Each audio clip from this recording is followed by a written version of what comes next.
మా సితారా entertainments banner పై ప్రేమం సినిమాని నిర్మించాం.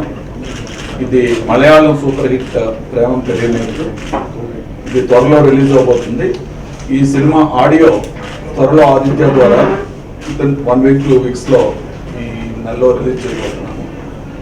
దీనిలో నాగ చైతన్య, శృతి హాసన్, మిగతా ఇద్దరు హీరోయిన్లు ఉన్నారు. ఈ సినిమా కంటెంట్ ప్రతి మనిషి జీవితంలో ఎక్కడో ఒక చోట కనెక్ట్ అవుతూ ఉంటాం. ప్రతి వాడు కనెక్ట్ అవుతాడు. ఆత్మమంచంతో చెప్పుకోలేకపోవచ్చు, కానీ ప్రతి వాళ్ళకే అనుభవాలు ఉంటాయి. ఇవి అందరికీ నమస్కారం. ఇప్పుడే రేడియో మిర్చిలో ఎవరే పాట ప్రేమం సినిమా నుంచి రిలీజ్ చేశాము. చాలా చాలా సంతోషంగా ఉంది. సినిమా కంప్లీట్గా ఫినిష్ అయిపోయింది అండ్ పోస్ట్ ప్రొడక్షన్ స్టేజెస్లో ఉంది. త్వరలో ఈ మంత్లో ఆడియో రిలీజ్ అవుతుంది and next month release plan చేస్తున్నాము. నేను బాగా కనెక్ట్ అయినండి ప్రేమం సినిమాకి and I hope you all will connect to it as well and make it a huge success. Thank you.